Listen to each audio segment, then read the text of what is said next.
I'm so excited to be here. It's a plum-pleasing pleasure as well as a privilege. Uh, yes, and back at you, sir. And to all of us that get to be with you today, thank you for being on the panel show. Hey, John!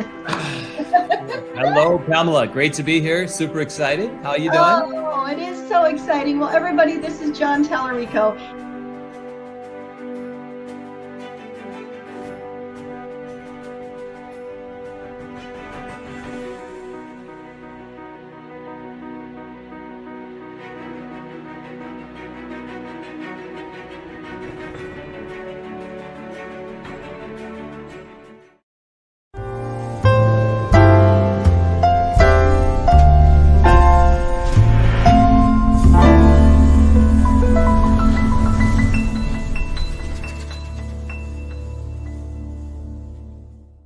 Hello and welcome to the Pamela Show, where we learn and we grow together. Today, you are so blessed because Terryl Daluz is my guest, your guest. And you and I are going to be incredibly inspired because let me tell you, this man has a story of stories in regards to his life and how he has ended up where he is and what he has learned along the way. You better have your paper and your pen out to take some notes. So with no further ado, would you welcome Terryl Daluz with me, actor, producer, inspirational speaker, plus much more. Come on in, Terryl.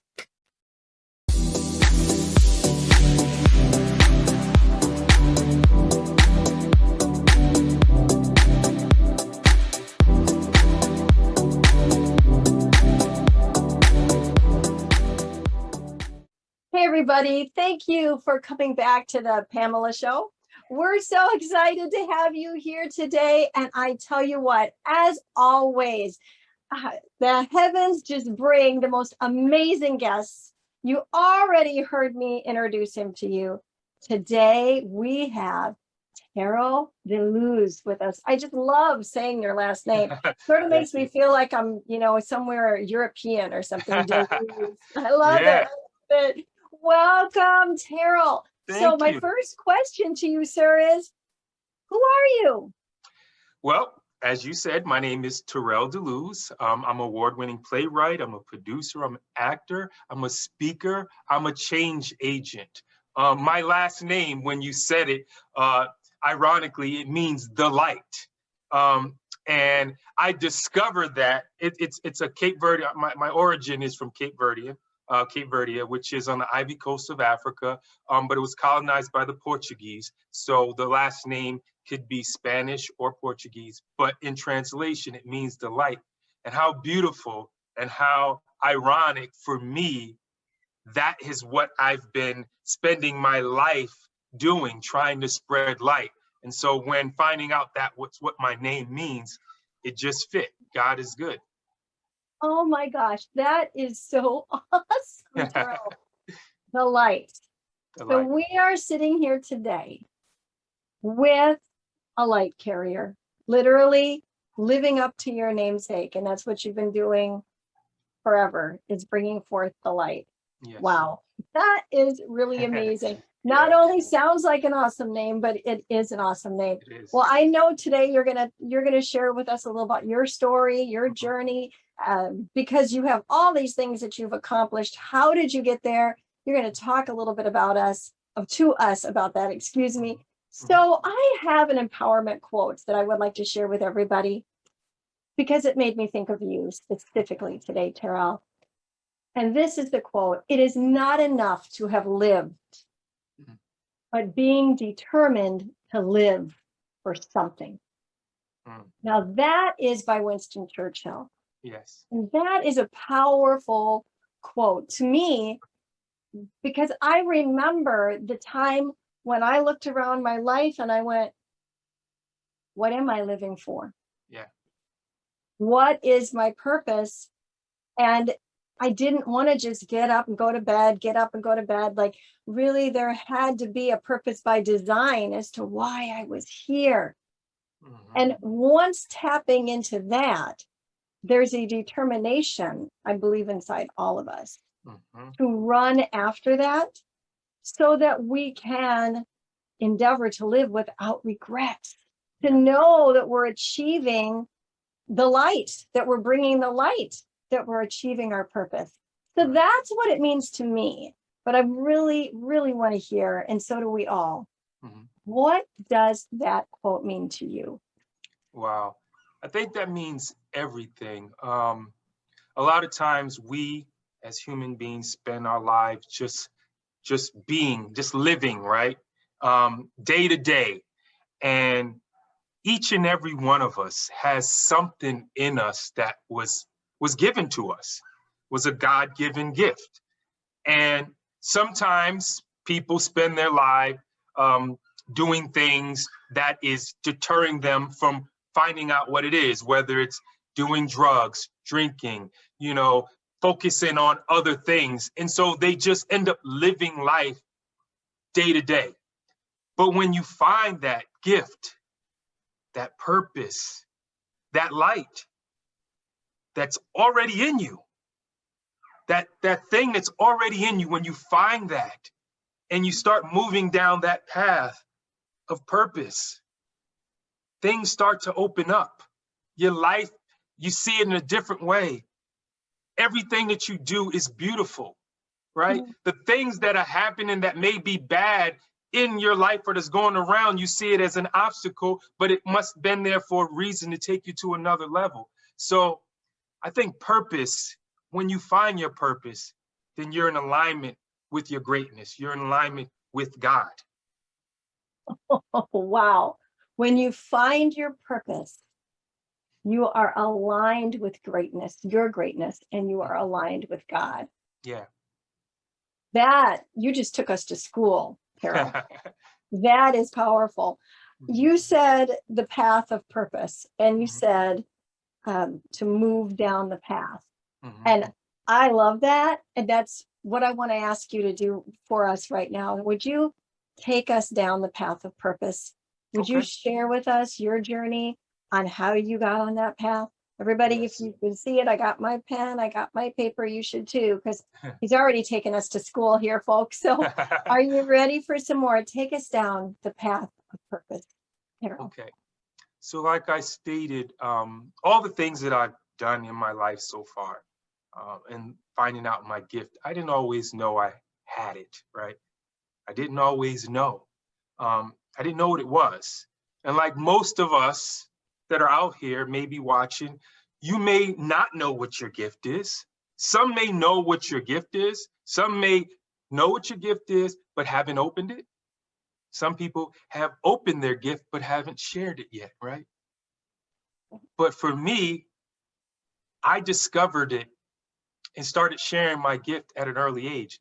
I was about 6 years old. I can remember this vividly now, but back then I didn't think about it. Reading in front of the class, for something about it, I would love to read in front of the class. And when I got in front of the class to read, all of my classmates, I remember looking in their eyes and they were like, and the teacher was, and I would read the Dr. Seuss and the Cat in the Hat. And, I know I would not like them here nor there. I would not like them anywhere. I do not like green eggs and ham. I do not like them, Sam, I am.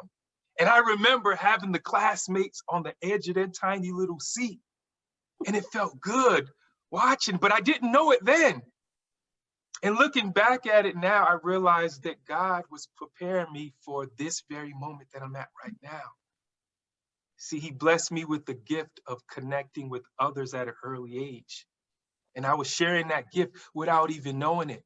So while doing that, and teachers would always say, read again to students. And I said, great, it was something about it. Then I got involved in the arts. And I was a shy kid. But when it came to speaking or performing or being in front of this classroom, I felt like something came over me and the shyness went away. And so I got involved in dancing. And dancing is no words, but it's still a connection with spirit, right? The Africans would dance and they would evoke an emotion. The Native Americans would dance, the Irish would dance, all the different cultures would dance, and it would connect with the spirit that evoked an emotion. So I danced, and I didn't take dance lessons. I just would dance, and people enjoyed it. And it was a feeling that I got when I danced. I was sharing something, a gift. So I remember being about 15, and we would do talent shows, and I would dance and I would win. So about 17 years of age, they had little teeny bopper clubs where you can go out and dance at, right? And me and a couple of friends would go out and dance. And then I became this name, Terrell the Dancer. And the irony is there was a rapper back in the days. I'm not going to say his name because then I'm going to age myself. And I don't think about age. I just live. I'm happy to be present, right? So the rapper saw me dancing in this nightclub, teeny club, and he invited me for an audition. And I went to the audition, and it was to be on a tour around the world at 17 years old. And they accepted me. So I traveled. So I was still in school, so I had to go to school and ask, can I have a leave, get a tutor, and sign off and do my paperwork. And I traveled the world with this rapper dancing. So then I thought, I am a dancer. That's what I am. That is my gift. I dance to the world and people enjoy it. And what ended up happening is, in the midst of dancing, someone saw, I was on his album cover picture. I was on Yo MTV Raps. I was on the video. I had a video. In the back of the video was the World Trade Center. I'll say the name of the rapper name was Steezo. Rest in peace. He passed away last year. And I was his dancer. And we toured with Ice-T and Special Ed and Sweet Tea and Kwame and all these different rappers. And I was on his album cover, and a casting director was casting a movie, and they said, who is that guy? They didn't know me. Who's that guy on the album cover? We would like for him to audition for this new movie. So the manager of the rapper called me and said, hey, we have an audition for a movie. I'm like, I didn't even, sign up for it. He's like, no, they want to see you. So I go to the audition. They send me the read. I read, and the casting director called me back the next day. Then I read again. The casting director called me back a week later. Then I read again. So I read about 3 times. And then they had me read with the director. And in the room, outside the room, waiting was Tupac, which is, everyone knows who Tupac is. The Queen Latifah, other famous rappers. And I go in the room, and the director's name was Ernest Dickinson. He was the director of he was the cinematographer of the movie Malcolm X, okay, which Spike Lee directed. He was the cinematographer. This was going to be his first movie as a director. Ernest Dickinson is a well-known director. And he said to me, you have something. You have a gift. I don't know what it is, but you need to continue to do what you are doing. So at that moment, I thought I was getting the part. And it was for the movie Juice, which is a classic movie that came out in 1991. So, I was like, I got the movie, all this, time, I got the movie. People were like, man, he got the movie. Looking back at it now, he just saw something in me that I didn't know that I had. And so I continued down that path thinking that now I am an actor. That is my gift. I am here to act. So I needed to know what to do after that. I didn't know what to do. I was like, I'm an actor. I have to explore what that means. I didn't ever take classes.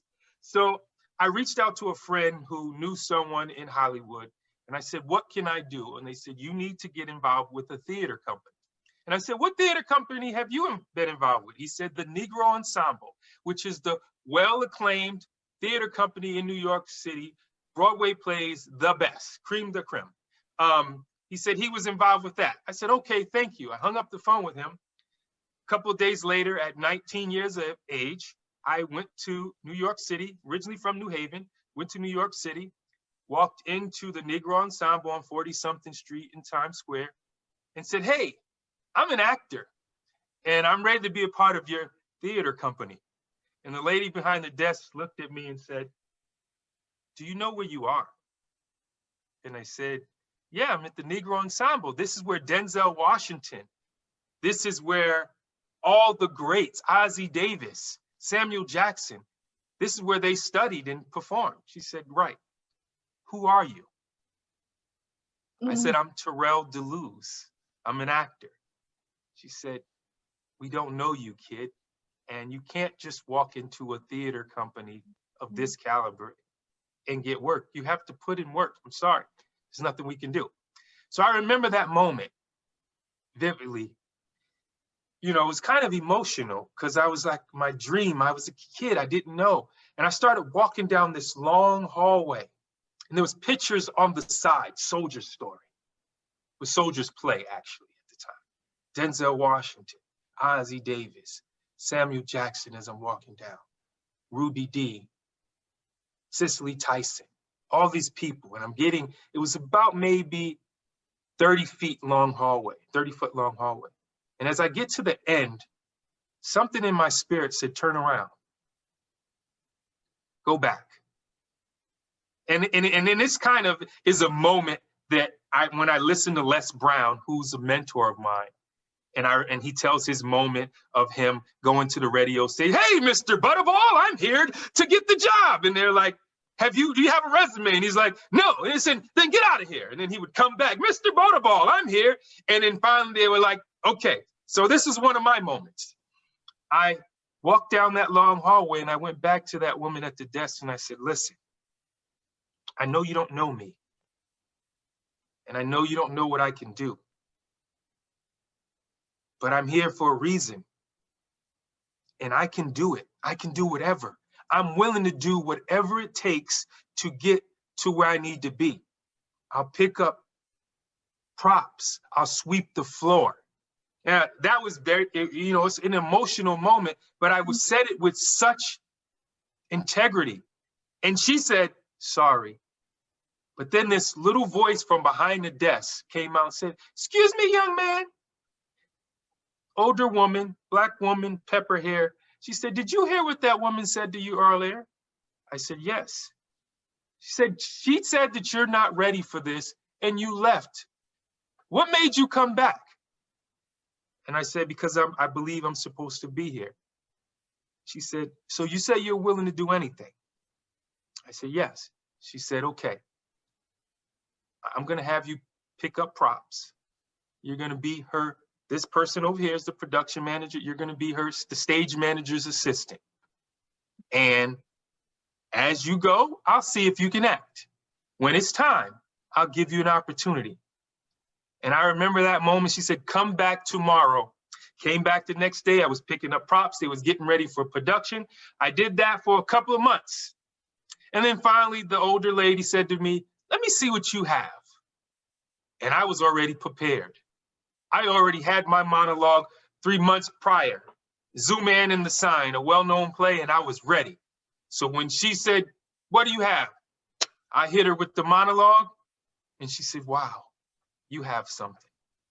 So what I'm going to do, I'm going to give you an opportunity as an understudy.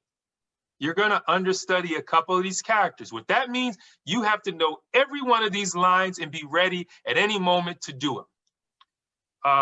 And I remember sitting down, really getting connected to the lines, and they were on a production of a play called Church Fight, and there was a gentleman playing the role, and there was a character in there that was Brother Two-Face, and I remember the line, and the guy couldn't make it, and she said, "Okay, I'm gonna give you an opportunity," and she gave me an opportunity. And I hit that stage.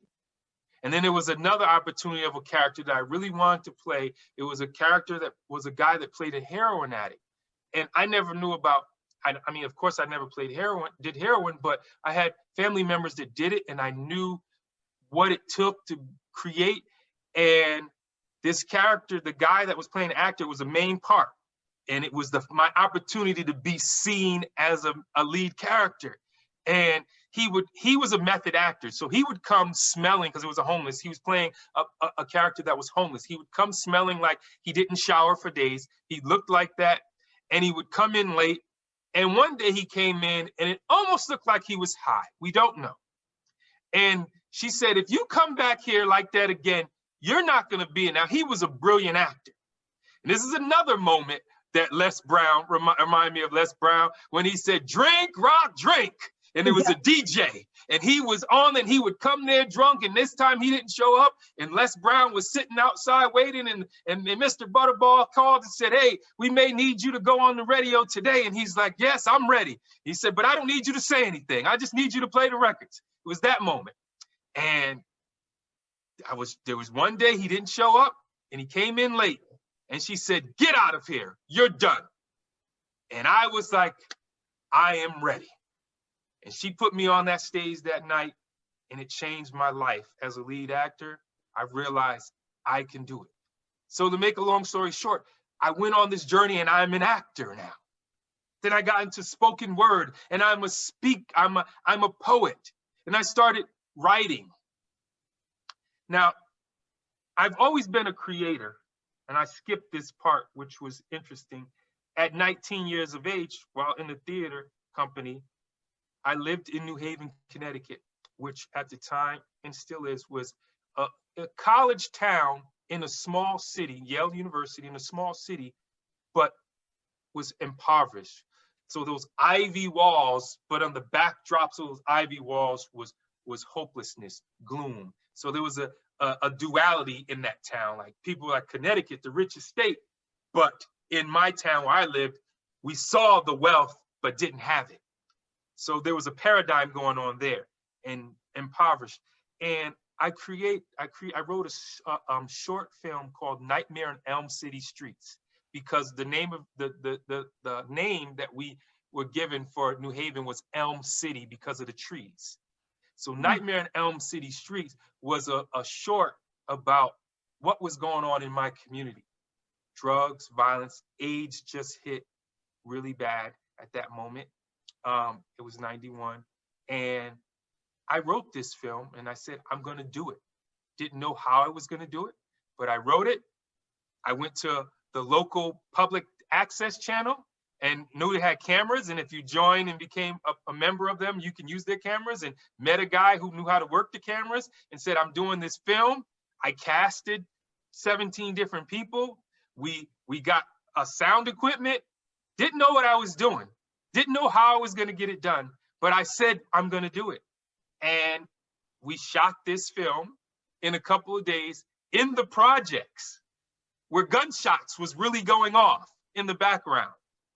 Police was really pulling up. I even actually got the police officer to allow us to use the police station and we had a scene where someone was getting arrested. It was like, fine, we'll put, and so we had that. I was able to use the local high school. So I became a producer, casting director, writer, actor, cameraman, director, all in one. Now, it was horrible. I will say it wasn't the best acted piece. It did the jump editor, the edits would jump. I'm doing a scene, hey, next thing I'm like, hey. And so, but it was preparing me for something greater. And the message behind that story, I took it to high schools, prisons. I took it to North Carolina, Shaw University. I got invited to be on the Young Youth Leadership Speaker Convention because of that, because adults saw that I had something, and someone heard me speak and said, would you like to go to this conference? So then my life started taking those turns. I'm acting, now I'm speaking, now I'm creating films, and my trajectory started turning towards, you have a voice, you have something to say. And I got involved with an organization called City Kids, theater company in New York City, which was Laurie Meadoff was the founder, Demi Moore and Michael Bolton were the co-chair people. And I got to speak in different arenas all over the world. And I started saying, well, I'm a youth leader. I have a voice.